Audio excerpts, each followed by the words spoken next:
What's up, guys? So we've got November's tier list right here. So it's going to be a really interesting format moving into this because we've had literally like 3 or 4 new meta decks come in and really shake up how we do things. So yeah, definitely going to be really interesting. But let's get straight into it. So to start off with Altergeist. So Altergeist's last format was really coming up as like a rogue contender, doing a really good job of just kind of shutting out a lot of other decks. Just being able to set 5 traps and pass is always going to be great, but then when your deck pluses off that, it's amazing. So it's still going to be at the bottom of tier 2. Now, back row decks did get a little bit stronger with King of the Sky Prison as well, which is going to be nice for Altergeist. Small World doesn't do too much for them. They don't really have much trouble getting to their engine, in my opinion, so I don't think that's a card you would play in Altergeist. But King of the Sky Prison definitely going to be a nice card for them, as it's going to make them a little bit more immune to those board breakers. So yeah, Altergeist still doing a good job in tier 2. Now, Sky Striker. Sky Striker is a really interesting one. I'm going to say it's moved up a bit. Definitely going to be a high tier 2 deck now, and that's mainly because of Destiny Hero Phoenix Enforcer, which is really going to be warping the format. So that's what's funny as well. And actually, to bring it back to Altergeist, Phoenix Enforcer is going to be really good at allowing decks to combat those back row cards, because it can continually every turn pop a back row card, which is going to be really frustrating for them. And then for decks like Sky Striker, these mid-range kind of decks like Sky Striker, it just gives them a very nice kind of pressure tool that they can keep using to gain even more advantage. So I definitely think Sky Striker is going to see a lot more play and do a good job with Phoenix Enforcer. Salamangreat, I'm actually going to put them in Rogue. They're going to move down a bit. They were really good last format, in my opinion, just as the consistent deck that did the job really well. But with the release of Sword Soul and Flanderies and stuff, the ceiling of the meta has gone up. Our consistent decks are decks like Sword Soul and Flanderies now, and if those are the consistent decks which can put up like 1 Omni-Gate and Omni-Negate, for example, and other stuff, and then Flanderies can like lock you out of special summons and put up like 6 cards, then Salamangreat's consistency in terms of putting up maybe 2 or 3 interactions isn't as good anymore. So yeah, definitely I'm going to say Salamangreat has moved down a bit. Still a great deck, by the way, and if you're a new Yu-Gi-Oh player, I'm always going to say Salamangreat's probably the best deck to play, because it's got just such a low barrier to entry, but then it's got such a high ceiling. I've seen people do bits with Salamangreat and just really top events that they had no right topping just because they're so skilled with the deck. So, Flanderies, I'm not going to put in tier 1 like I thought.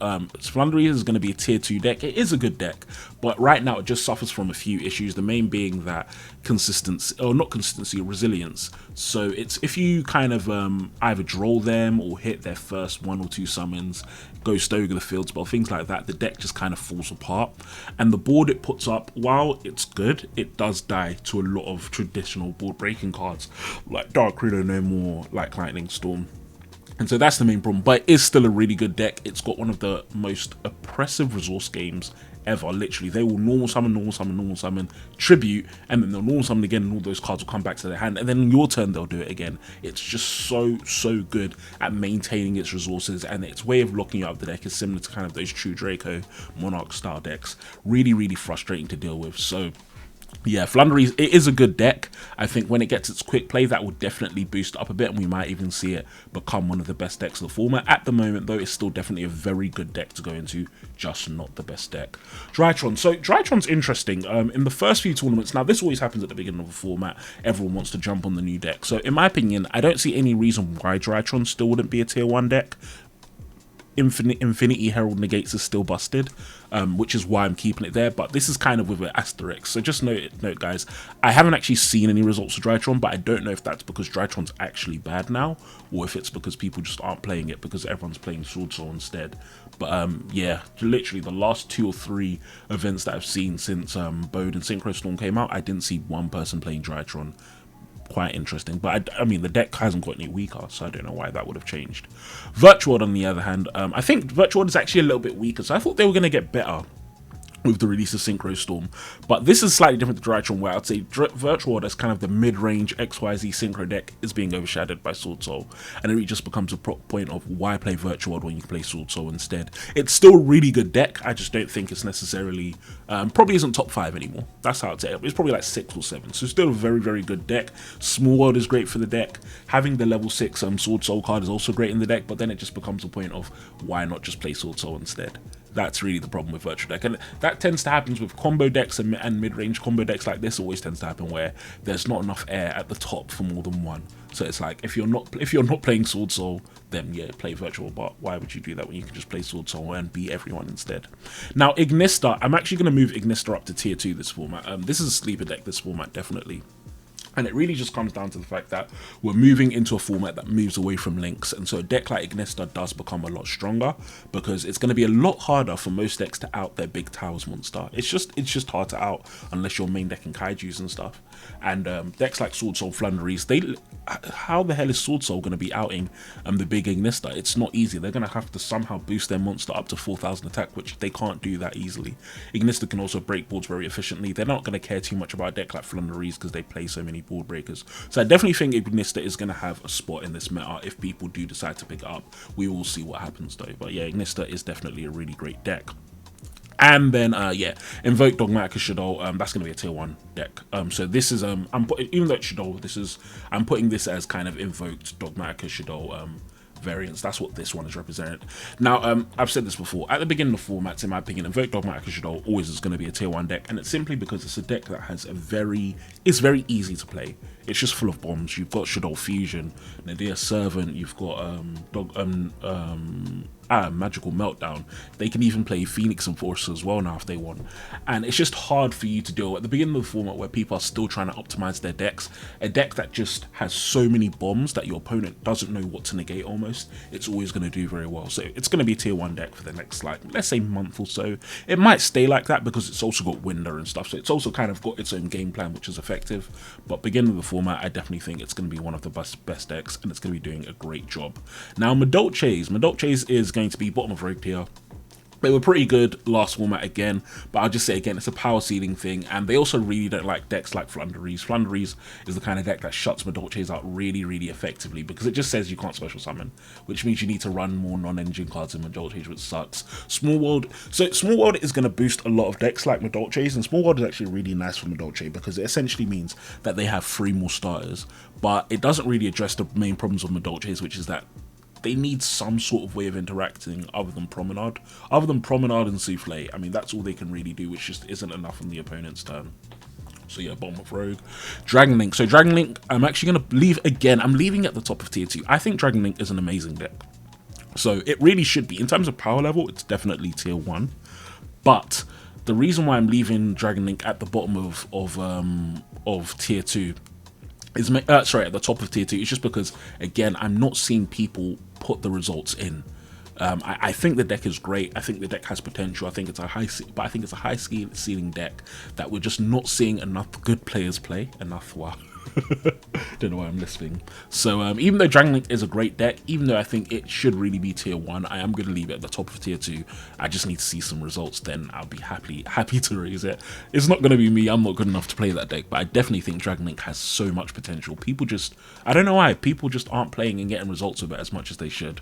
Dinos is exact same position as Ignista again. I'm also going to move that up to tier 2 as well. And this Dinos is another deck that 2 things have made it great this format. Firstly, moving away from link format. This deck is amazing against non-link monsters because you just flip them all down with Tyranno and kill them. It's so good. It can beat literally all the decks in the format so easily. The only deck it might have a tiny bit of trouble against is Flunderies. But again, if you're going to be playing a blind second build of Dinos, you can easily walk over Flunderies. If you're playing a go first version of Dinos, you're not going to care anyway. So yeah, Dinos is really good. And then Small World. Small World is nice because it means they have a lot more ways to get to Miscellaneosaurus, and that card's busted. If Misk resolves, they win. That's literally just how it feels sometimes against Dinos because you just can't interact with them anymore. So yeah, Dinos is a really, really strong deck. I definitely recommend playing Dinos. I think it's just such a good deck this format, and it just really stomps all over pretty much all the meta decks this format because again, unless you're a link-based deck, Tyranno's just going to run over you and kill you, which is just amazing. But yeah, really, really good deck. Earth Machine I'm going to put in non-meta. I think it's gone down. I think it's just too slow and too weak. I don't think the deck's bad, but I think when you compare it, again, like I said, the ceiling of the format has raised. Sword Soul is putting up some pretty oppressive boards. Lyrilusk, I haven't even mentioned, they're putting out absolutely insane boards. Flunderies boards are really, really strong. And so when you're looking at these top decks and then you compare it to kind of the decks we had before, the power level in general has gone up and Earth Machine just doesn't keep up. King of the Sky Prison, in my opinion, doesn't really fit well in that deck as well. I don't know, maybe an Earth Machine player can correct me, but I don't think it fits well enough in that deck to be able to afford to play it. And just in general, like having a really strong resource game is nice, but again, its resource game doesn't do anything with all those resources. I think it just needs a little bit more before it can really before it becomes a deck kind of like Salamangreat almost. Then we might see it in the format a bit more. But yeah, that's where Earth Machine is. Mech Knight is going to be non-meta. It's not as bad as before. Mech Knight's nice because so one of the main weaknesses Mech Knight was having in the format before was just that the format was basically solved, and when you have decks like Tri Brigade and stuff, and it was the same decks running, that they have no fear of you. A deck like Tri Brigade, for example, they can continually manipulate their columns, same as Prank Kids. And it was just really frustrating for Mech Knights. And then on top of that, when you look at the Mech Knight variants, like Mech Knight Invoked and stuff, it just becomes a question of why not just play pure Invoked. But this format is a little bit better. The big monsters are nice because it means that they can kind of beat over decks like Sword Soul a lot easier than they could before. Even Lyrelust, for example, all of the Mech Knight cards are going to special summon themselves for free. So before you've even started to play the game properly, you special summon cards, and then Zenblue is going to try and bounce, and then you chain what's it called? You chain Purple Nightfall. now she's wasted her in Zenblue. So definitely I think Mech Knights is a little bit better. Still not an amazing deck. I still wouldn't personally take it. I mean, I'm saying I wouldn't. I literally took it to my locals last week and almost won. So yeah, but I don't think it's necessarily the best deck this format. I wouldn't go with it as your non-meta choice for this format. Subterrors is going to be Rogue. Rogue, and this is again more due to results than actual strength. People just aren't playing it, and I'm guessing it's because it's just, what's the point of playing a deck like Subterrors when you can play Flunderies? If you want to play a control deck, if you want to play a stun / control-y kind of deck, play Flunderies or something. What's the point of playing Subterrors? I don't think it's a bad deck though. Being able to flip things is definitely going to be nice again as we move away from Link formats. So I do think it has potential. Burning Abyss. So this is Trap BA. Please guys, if anyone who comments and asks me what this is, I'll get annoyed.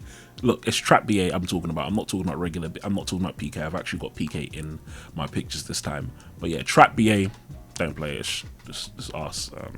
There's really not much else to say. There's just no reason to play that deck. There's 1,000,001 decks that are way better than it. It can't beat over big monsters very easily. Flunderies is a better control deck than it. Like, its back row options are going to be not ideal. Even though traps are stronger, the back row options aren't going to be doing much for it. Fiend Griefing isn't amazing this format. Like, Graveyard, even though Graveyard, locking off the Graveyard is good, but moving stuff from the Graveyard to the deck isn't as good this format because the top decks don't care as much about what's in the Graveyard except, like, Lyrilusk. So, yeah, Trap BA, not that good. Cyber Dragons as well. Cyber Dragon players are still going to get offended, but I'm still keeping it in the don't bother category. I just don't think the deck's that good. I had 1,000,001 Cyber Dragon players on my last video comment and tell me how Cyber Dragons was the best deck in the format and stuff. Look, guys, show me results. Show me results, and then I'll move it. But until then, Cyber Dragons is staying down there because it's not doing anything. It's literally not doing anything in the format. And so that tells me that it can't be that good a deck. Otherwise, it'll be doing good. There's like one guy who tops with Cyber Dragons because he really likes Cyber Dragons. Same way there's like one guy who tops with Heroes because he likes Heroes and he's really good at Heroes. But beyond that, I don't see the deck doing anything. So yeah, Cyber Dragon's staying down. It's just, there are better going second strategies. There are better going first strategies. It's just outclassed by pretty much every deck. So I wouldn't play Cyber Dragons if I was you. Rogue decks. So Infernoble was okay last format. I think now, especially because we're just seeing a lot of draws, a lot of Nibiru's to really hard, like we're seeing high impact hand traps to combat the top decks. And Infernoble is nice because it can look in your hand, but weakness of it looking in your, the weakness of this kind of it can look in your hand is against a card like Nibiru. What's it doing? Nothing. And then on top of that, one of the biggest weaknesses for Infernoble that it's definitely going to have this format is it hasn't really got an easy way to beat a deck like Flunderies. So Flunderies is similar to how Thunder Dragon Colossus was back in the day, in my opinion, where it's going to gatekeep a lot of these lower tier decks. If you've got a deck that has space for removal for stuff like Flunderies, great, you can destroy it. But if you've got a deck that hasn't got space for removal for stuff like that, then it becomes very frustrating to deal with. And one of the things about Flunderies, which is really good, is that M-Pen on the board, it stops attack position monsters from using their effects, which really hard cock blocks. It stops attack position monsters from using their effects, and it can like basically make it impossible to be destroyed by battle. It like halves the attack or something as well. And so the combination of those two means that you need some sort of spell or trap. You need some sort of alternate removal for M-Pen. You can't just hope hope that you're going to beat over it or something on the straight, because you probably won't. And so that's the problem with Infernoble. It just can't really beat a control deck like that very effectively. Sword Soul, it's not going to be able to consistently play through that board. Even Tri Brigade last format, it wasn't able to consistently play through that board. Infernoble is a good deck. With a good pilot, it does do a lot. But I think it is definitely a little bit weaker this format, which is going to hurt it quite a bit. Tri Brigade. So Tri Brigade, this deck is still good. It's not tier 1 deck anymore, unfortunately. Just the tier 1 decks are stronger than it, and everyone, it spent so long being tier 1 that, similar to Prankheads, people know how to play against it, which has weakened it, but it is definitely still a really good deck. The Lyrilusk variant is amazing, but I'm not going to count out this. I'll talk about that more when I go to Lyrilusk. But yeah, Tri Brigade, still a great deck, just not the best deck of the format anymore, in my opinion. Revolt. Revolt is still OP, but again, there are just better ways to kind of play Tri Brigade at the moment. But yeah, still going to do a good job. Pendulum Magician's another deck, don't bother with it. Hasn't got any better. Konami, please free Electromite. I don't know why you're hating on Electromite so much. It's really, really frustrating. But yeah. So, Sword Soul, top tier deck. I'm going to put above Shadow. So, Sword Soul, it's just one card combos. It's functionally the same as bombs. Think of it like this. In Invoke Shadow Dogmatica, you've got 3 cards that you have to negate that they're going to be able to resolve almost every turn. One is going to be their, one is going to be a Magical Meltdown, one is going to be Nadir Servant, and one is going to be Shadow Fusion. So every turn, and now I would say the better variant is just to play Phoenix and Force instead of Shadow Fusion, because that works going first. Every game you have to deal with these 3 different lines of play, which is frustrating. Sword Soul, similarly, you have the level 6 one, which can discard, then you have the normal summon, then you have either they're playing Destiny Phoenix and Force up, or they've got some sort of extender to bring the last one up, to bring the last one that I think banishes a card to summon a token. So just consistent lines of play, 1 card synchros, 1.5 card synchros. Yeah, just a really, really good deck. And then Baroness is a busted card as well. We've been seeing a lot of good results Sword Soul. Like literally, as soon as it came out, the next like 2 tournaments I saw, just so many topping Sword Soul lists. Really, really good deck. We all knew it was going to be a good deck. So yeah, there's not too much to say about it. I might have a profile coming out. We'll see how I feel. I haven't bothered to learn the deck too tough because I just knew it was going to be good, and I was like, that's not the meta deck I wanted to play this format. So I was like, who cares? But yeah, definitely tier 1 deck, definitely going to be really, really game defining. You need to be prepared to be against Sword Soul, because that's the deck you're going to be playing. So for this is pure Shadows. So again, like I said, Invoke Shadow Dogmatica is what I'm putting as invoked. But for this is just pure Shadows, so this is like trap Shadows and stuff like that. And I would say that while it's not bad, it's not perfect. It obviously has certain weaknesses that come into it, where it's why would I play Shadows with Sinister Shadow games and all of that when I could just play regular Shadows, or when I could just play Altergeist traps instead? You get it? As a trap deck, it's not bad. I'd say similar to Earth Machine, though, it's just outclassed by the other kinds of decks in its tier. Other kind of decks in tiers, but tiers above. If you want to play that kind of deck, play Altergeist or something. Don't play Trap Shadow. But Invoke Shadow Dogmatica, those kind of variants, by the way, guys, I'm saying it again, that is represented by Invoke Orca IDs up here. Invoked variants as well, because I don't think I have an invoked picture down here, but invoke variants would be somewhere around tier 1, tier 2 as well. But you can't really play pure invoked. I don't know if I've ever seen a pure invoked list, so that's why I'm not bothering with just invoked picture. Yeah, and then the other pendulum archetype, I mean, it's better than Pendulum Magicians. In fact, no, it's not even better than Pendulum Magicians anymore, actually. Pendulum Magicians have gotten some pretty good support recently, or pretty good, not support, some pretty good releases recently in terms of getting Skullcrabat and stuff, whereas Endymion hasn't changed, but they're still not worth playing. Let's just, Konami, please, free Electromite. I don't know. Either free Electromite or give us a good link too. Give us 1 card scales / good link 2 again, because I don't know why we're getting hated on so much. Yeah, Grand Marju, there's a better deck that uses Dimensional Shifter, unfortunately. So Grand Marju isn't bad, but if I'm playing Dimensional Shifter, I'd rather play Flunderies. So yeah, and that's the main kind of like Grand Marju. Obviously, it has One Punch Man, that's strong. But I would say the main thing that makes it so good is being able to play a card like Dimensional Shifter. That really adds a lot of strength to it. And unfortunately, there's just a better deck that does that. So yeah, Grand Marju definitely, in my opinion, is going to go down a bit.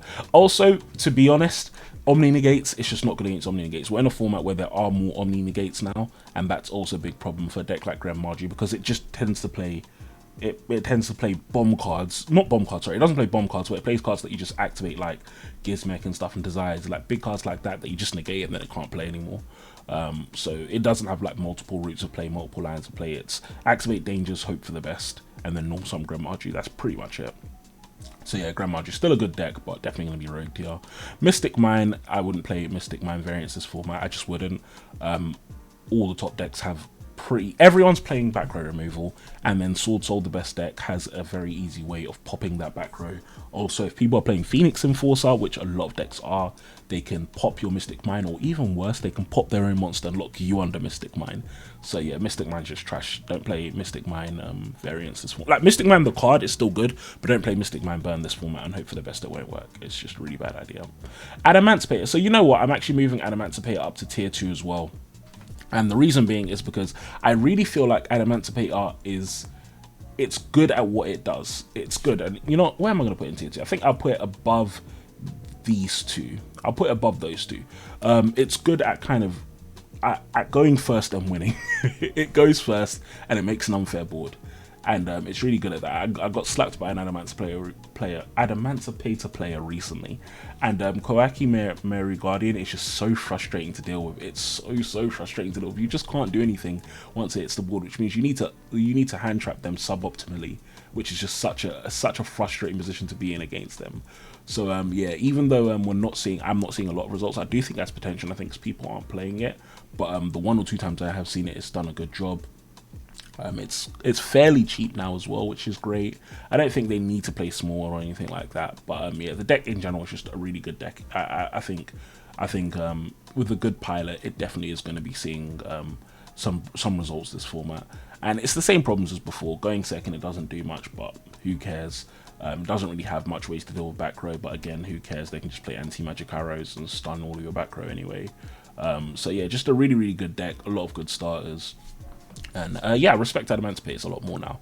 Now, Live Twins, we haven't seen many people play Live Twins yet, so which is why I'm actually going to put it. I'll still leave it at the bottom of tier 2. But we aren't seeing people playing as much yet. I don't know if it's a cost thing. I don't know. But I think Live Twins is a great deck. Just so many starters, so many bloody starters. It's literally got like 12 starters to get into its combo. 12 starters that also can double as extenders, and then it's just got a really strong resource game. The Link 4 is incredible because it sends any card without targeting, which is great, and it also resummons your Live Twins. I mean, the deck is just so good. Again, yeah, I'm not sure why we're not seeing it yet, but it definitely does have a lot of potential. Maybe as time goes on in the format and people stop getting so excited about Swords on Flunderies, we might see more people playing Live Twins, but definitely a very good deck. Orca, so Orca's top of rogue tier, same as last format, hasn't really changed. People just aren't. There's a lot of different Orcus builds, but it's just not topping very effectively, and it really comes down to the fact that it dies to like 1 or 2 hand traps most of the time. It can't really play through hand traps. It's got such a good game. It's got a very good resource game. It's got amazing removal that's unique, and that most decks like Dingy Send is always going to be insane. And then when you have Dingy Send on top of Zeus, I mean, that's just amazing. Crescendo, a great card, but it really just comes down to the fact that getting into that line of play is what's so weak about Orcus. Like, so Orcus hasn't got a problem once its engine gets going. It's a really good deck.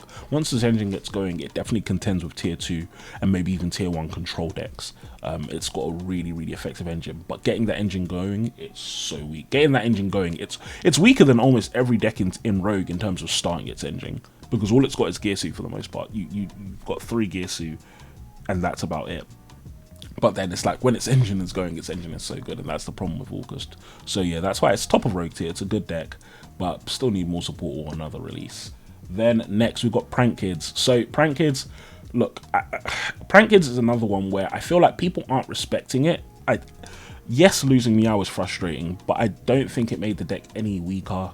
I think it made it barely weaker. And I think people just exaggerate. So I'm actually going to leave Prank Kids at the top of tier, close to the top of tier 2. It's still a very good deck. When Brave Taken comes out, it's going to be even better. But yeah, I think people are just, you see a deck get nerfed and then everyone just kind of throws their toys out of the pram and doesn't touch the deck again. But Prank Kids is still a really amazing deck.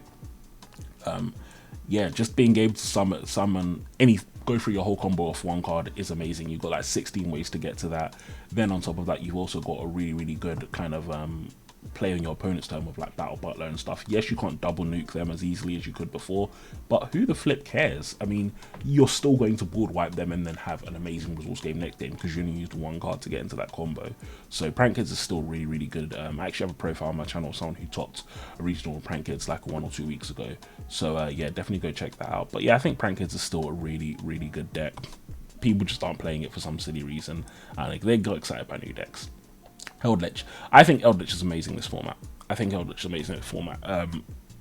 Genuinely. And it really just comes down to the fact that I think Eldritch can play the game pretty much through all of the boards that we're going to be seeing this format. So against Flunderies, they don't really care because they can just spot removal the MPEM pretty much. So they don't care about it. And they also play a lot of back row. And this is pure Eldritch I'm talking about. Pure Eldritch slash Dogmatic Eldritch, but pure Eldritch really. Then against Sword Soul and stuff, Sword Soul can put up negates, but then obviously you've got the Eldritch have got the ability to play things like Torrential Strike. Torrential Strike is again really, really good this format. And Eldritch can easily play both those cards at 3 and then just keep board wiping Sword Soul. And then they can put their big ass Eldritch on the board and it's hard for Sword Soul to out that. And then on top of that, Eldritch can also play some busted cards like Ice Dragon's Prison, again, which are really, really strong as well. Now, other decks can play that. I mean, that card destroys Eldritch. But just the fact that it's a trap deck that can play it is great. They've got King of the Sky Prison as well. Now, I actually don't think King of the Sky Prison is amazing in Eldritch because it only slightly protects you. The problem with King of the Sky Prison and Eldritch is that all your opponent has to do instead is wait until you activate your Eldritch cards and then destroy them because they're still traps. But even without that, it's still a really, really good card for Eldritch. Like, I wouldn't main deck it, but I'd still say it's a good card. But in spite of all of that, my point is that Eldritch is still a really, really good deck this format. It just doesn't care about anything. It doesn't need to go into its extra deck. I'd say this is either play a variant without your extra deck, or the only like extra deck card you play is either Dragoon or Enforcer. But yeah, definitely a really, really good this format. I think we're definitely going to see some tops from Eldritch. If you're playing a back row slash kind of stun control deck, Eldritch is probably one of the best in my opinion because it really just stomps on everything else. And it's got an amazing grind game as well, and grind is going to be continually important as we move into this format. Pure Zoo, funnily enough, you Zoo players, you guys really like your deck. So I had it as Don't Bother because I genuinely thought it was going to be completely dumpstered because Konami kept like slapping it. But no, I saw 1 or 2 people playing Zoo builds that weren't too bad. There's a couple of different variants. I'm still seeing people do it in Tri Brigades. I'm still seeing people do the Zeus game they were doing before. It's definitely weaker. But for example, if I compare it to the Don't Bother decks, I still think it's better than all of those decks. Yes, that includes Cyber Dragons, guys. So yeah, pure Zoo. I still don't think it's worth playing. I still wouldn't play it. But I'm not going to go as far as to say that it's completely in the trash. It's still just about playable. You're definitely going to be mixing this with something else. And I am seeing some Tri Brigade Zeus as well, which it still does the same thing as before. Full Material Zeus is always going to be very, very strong. Then Dogmatica. So this is going to represent like pure Dogmatica, pure Dogmatica, or like Dogmatica Eldritch, similar to what I said. So this is also going to be kind of, I would say, yeah, low tier 2, very good deck. There's really not much to say about it. It's the exact same as Eldritch, where you don't need to go into your extra deck, which is just really, really strong. Another thing as well is that Dogmatica really synergizes well with Secret Village and the Spellcasters. That card works so well with Dogmatica. So if you're playing a Dogmatica build or if you're playing an Invoke Dogmatica build in your Secret Village, I think that's a card that definitely should be in your deck because you can really lock out your opponent and make it hard for them to play the game. Now, I've got 2 Dragoons here, but this is just Dragoon Variants, and I don't think Dragoon is that much weaker. I actually haven't got Enforcer. Maybe I should have put Enforcer, but I can just talk about Enforcer as I talk about this. So, Dragoon Variants, I think they're a little bit better this format just because Dragoon, again, you want, at the beginning of the format, you want a simple and easily repeatable strategy, and that's what Dragoon is. If I shove 3 Red Eyes Fusion plus 3 Red Eyes Fusion plus a bunch of traps, or 3 Red Eyes Fusion plus, I don't know, what other decks you're doing that in, like Gravekeepers or whatever, it's just going to be unfair. And in the beginning of the format, when people still don't know how to play their decks, it's always going to be great. So that's the thing about Dragoon. It's like at the beginning of the format, no one really knows what they're doing. And if you end up, if like for example, you're playing against Lyrillus guy, they mess up their combo, then they pass on like a suboptimal board. You Dragoon, pop 2 cards and you win the game. And that's what's always going to be about it. As the format goes on, it is going to go down. But as we've basically just gone into a new format, I definitely think Dragoon Variants, play simple decks, guys. You'll win games for playing simple decks, and that's what Dragoon Variants does. So, ISJ, Don't Bother, trash deck. Yeah, it doesn't do anything. It's not actually trash. The cards are actually all pretty good, but they just don't do anything. They gain advantage, similar to Earth Machine. They gain advantage and then don't do anything with that advantage. It isn't bad mixed with Mermail, but just play Mermail instead. And I wouldn't say Mermail's a meta deck anyway. So yeah, that's the only thing. Now heroes, actually, okay, good. So I have Enforcer here, so I'll talk about Enforcer. I'll talk about Enforcer heroes. So heroes as a whole, I'm actually going to move them up, and I'll put them at the bottom of Rogue tier now. I don't even know if they were on my last list, but on my last list they probably would have been Don't Bother as well. I'll put them at the bottom of Rogue tier. And it comes down to a few things. Now, this isn't because of Enforcer. I don't think Enforcer is why they're better, because every single deck in the game has access to Enforcer. So heroes maybe gets like 15% better, whereas every other deck gets 10% better. But for example, in my opinion, Sword Soul with Ecclesia can use Enforcer way better than heroes. They can use it way better than heroes. So it's almost like that's why I don't think Enforcer is why heroes has got slightly better.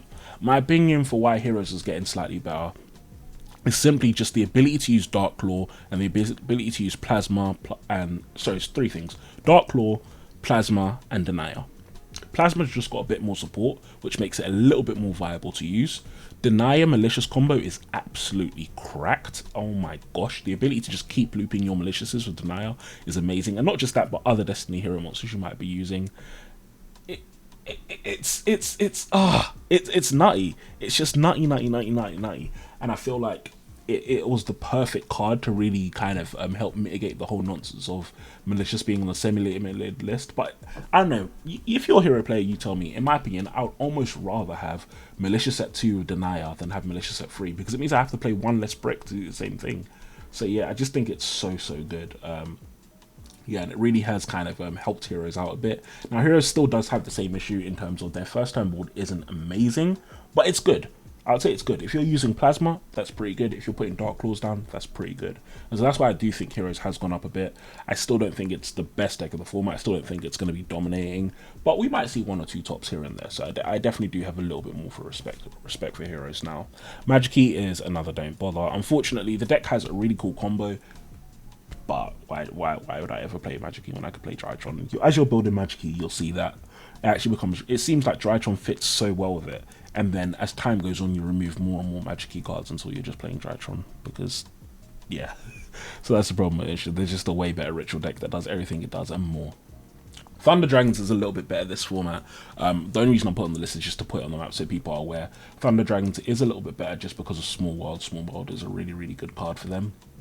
And Ready Fusion. Small World and Ready Fusion are both amazing cards for Thunder Dragons, and they allow them to have more 1.5 and 2 card combos than before, which is great to play the game. They still have the same issues before, where you're ending on not a lot if you're playing pures, but if you're playing Chaos Thunder, you can have some pretty oppressive boards, which I do think are going to do a little bit. So Thunder Dragons, I think, has potential. We'll see if Konami shows it a bit of love and expand this as well. Like, if they got Colossus back, I definitely think they'll jump straight into tier 2. But that's the main problem. They don't have like a middle point to jump on. Maybe give them like a Link 2 or something. I don't know. Give them a Link 2. Give them another fusion monster that's like level 6. They just need a ladder. It's like they've got the Thunder Dragon monsters at the bottom. They've got Thunder Dragon Titan at the top. And then there's nothing in the middle. So you have to do all this gymnastics to get there. And that's the problem with Thunder Dragon, because you tend to have you'll have like 4 cards in hand, and you'll do a whole bunch of comboing and stuff, and you'll just end on like Seals Appaloosa, which is great, but well, I'm not playing Thunder Dragon to do that. I want to have a better board than that. So that's the main problem with the deck. Infernos. I think Infernos is going to be sleeper this format, so I'm going to put in Rogue. Infernos is always good in formats with two things. They're good in formats with a lot of Omni Negates, and they're good in formats with builder boards, like decks that can... builder board. So yeah, for example, Sword Soul, which is going to put up X amount of negates. Thunderease, which is going to put up a bunch of monsters, and they're going to put up a bunch of back row. That's where Infernos really does shine, because against Omni Negates, obviously they just tribute straight over them, and then against kind of decks that commit a lot of resources to the board, they tend to pay big blowout cards. So yeah, I do think Infernos has a lot of potential this format. It is going to be exciting to see what if anyone kind of does bits with it. Infernos is always one of those decks that every now and again it just jumps out and starts eating every deck in the format, so it is going to be interesting to see. Unchained, another rogue deck. Yeah, it's gone down a bit again. it's the shifter decks. So it's like you have the combo decks. There's only room for one good combo decks. Then you have the mid-range decks. There's only really good room for a couple of mid-range, and then you have the shifter decks. There's only room for one shifter deck, and that's Splendor, in my opinion. Unchained is still a good deck. Still has an amazing resource game, but I just don't think it's as good as Splendor. It's playing in a completely different way, but in my opinion, that bomb card is what propels these decks up, and that's the problem with Unchained. The other problem with Unchained as well, I'd say, is that it isn't good at maintaining resources in the hand. It's good at maintaining resources on the field. However, it's almost not worth it to maintain a bunch of resources on the field if your opponent is just going to punch through them anyway. If your opponent has a bunch of big monsters to go through all your Unchained cards and can just negate your special summons from the deck and stuff, it weakens the deck a lot. I don't think Small World really works that well for Unchained as well. Unchained never really had a problem with consistency. The main problem is maintaining hand advantage and also doing something about monsters that you can't target or destroy, like Dragoon. Beyond that, yeah, they don't really have consistency issues. So I don't think Small World does much for them that it does. I don't think you would really be playing King of the Sky Prison in that deck, because you're just going to cuck yourself. You want them to pop your back row. Lyrilusk, tier 1 deck. Tier 1 deck. I think it needs to get solved. I think there's a lot of discussion about what the best version of Lyrilusk is. Is it pure Lyrilusk? Is it Tri-Brigade Lyrilusk? But the end result is that whichever variant, Lyrilusk is amazing. And I think there's a couple of reasons, and I was saying this before. I think Lyrilusk has the ability to play through hand traps so efficiently. All the little Lyrilusk monsters, so that's Sapphire, Warbler, and Cobalt, they all have great searching and summon effects. They all basically summon themselves for free. So one summons when you have no monsters. One summons if you do control a winged beast. And then it's like the other, when it's special summoned, it searches. So they've all got great effects there. And then the extra monsters are also great. And then they also got support. So they've got the new gold one and Beryl Canary, which basically is a one card any Lyrilusk as long as you have a card in the graveyard. So it's just really, really good. And this, in my opinion, is also the better version of Tri-Brigade to play. If you, like, I don't know which version of Lyrilusk is better, pure or Tri-Brigade, but I do know that Tri-Brigade Lyrilusk is better than regular Tri-Brigade. Yeah, I just think Lyrilusk is such a good deck this format. Plays through hand traps really, really effectively. Can effectively kill you, even though it attacks you like 16 times to do it. But yeah, it can kill you so quickly with Assemble Nightingale. They can make 6 Material Zeuses off one card. I mean, it's absolutely cracked. I mean, the deck's just so good. The deck's just really, really good and has a lot of different lines of play.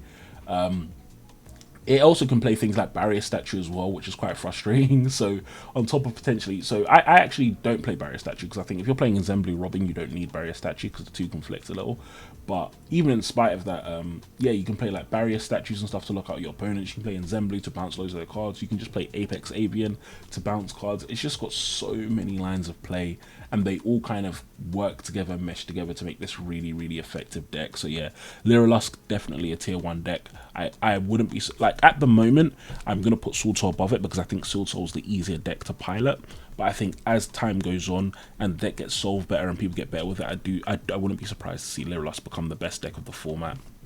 What I'm actually going to do with Drytron is put Drytron on the bottom of tier 1, just thinking now, just because I haven't seen any results. I've seen results with Lyrilusk, by the way. I've seen tops with Lyrilusk, seen tops with Sword Soul. I haven't seen anything. I literally haven't seen anyone even play. I've at least seen people play Invoke Shadow Dogma. I haven't even seen people play Drytron. Yeah, still don't know what the flip's going on. Ogdoadic is... So there's one person I know personally, one person. I might tell him to watch this video. I actually did a profile with him on Virtual recently, and he had the Ogdoadic build that was quite sick. But beyond that, I'm not seeing anyone do anything with Ogdoadic. But that's why I'm putting it in non-meta instead of don't bother, because I know there's a way to make the deck good. I know there's a way to make the deck at least perform effectively and do bits, but no one's doing it. And I think it's not an particularly easy deck to play, or it's not a particularly easy deck to build. I think is the problem in that you have to kind of build around the silly effects that benefit your opponent. But again, look, guys, it sounds like I'm taking the piss, but I don't know, Ned, if you want to put your build in the chat so people can see, I have seen Ogdoadic builds do a lot of work. And I was pleasantly surprised because I think the artwork in the deck is really, really cool. But unfortunately, it's just not easy to play. But yeah, non-meta. Bottom of non-meta. I won't put in don't bother just because I do have a little bit of respect. B-Trooper. B-Trooper, look. Okay, so this is another one similar to Dragon Link. And I'm putting this at the bottom of tier 2. But I think B-Trooper is amazing. I think it's a great deck. And people just aren't playing it. people aren't playing it as much as I thought they would. Sanctum Squad, shout out to Sanctum Squad. They had some insane B Trooper builds at the beginning of the format, and I'm just not seeing enough B Trooper. I've seen a little bit on Dueling Book, but I'm not seeing people play it in tournaments for some reason. I don't know, is it expensive or something? I don't know, but I think B Trooper is a great deck, but unfortunately no results. And I feel like that's the story of quite a few decks on this list, where it's like, we know the deck is definitely good, but it's just not getting results because people aren't playing it. It's like everyone's playing the same deck for some reason. But yeah, definitely B Trooper is a good deck. Bottom of tier 2 because I haven't seen results, but if I was to move it up, I don't know, it would probably end up being maybe just below the tier 2 decks. Like just below the top 3 tier 2 deck shares, where I'd probably end up putting if it had results. I think that's where it would end up sitting.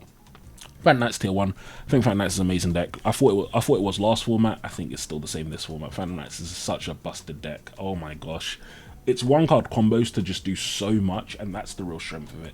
Off one card, they have one card that they use to go into Cherubim and all of that, which is already strong.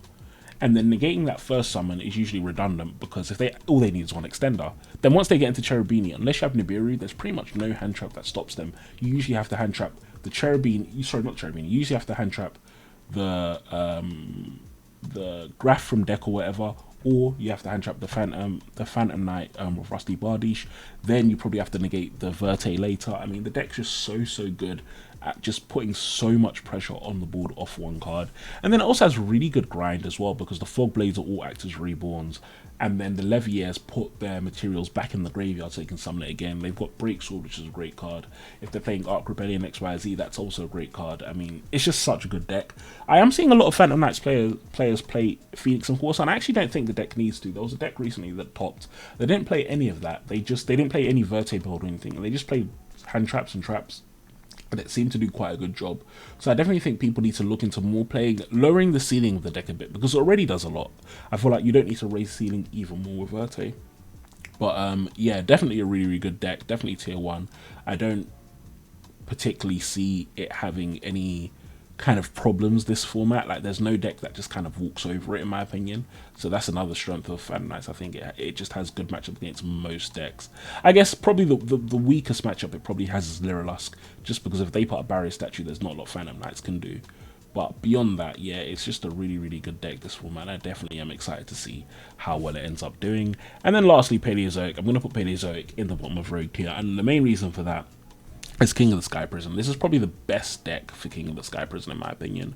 The problem with almost all the other decks that place King of the Sky Prison is that, for example, Eldritch, it locks you into zombies if you use Scarlet, so you can't summon the King of the Sky Prison. Orgeist, it locks you into Orgeist monsters. If you're playing like a Dogmatica variant, you're probably just not setting enough back row for it to be relevant, and it'll be a brick in your hand. The Paleozoic, it works really well. And then even after you're activating, your opponent tries to chain and destroy your Paleozoic, so like you have to set a card from the deck. If your opponent decides to destroy that card, well, it's probably just going to summon itself from the graveyard and bring it totally back next turn. So yeah, I think Paleozoic works really well with King of the Sky Prison. Definitely going to be excited to see if anyone has any kind of spicy stun Paleozoic builds.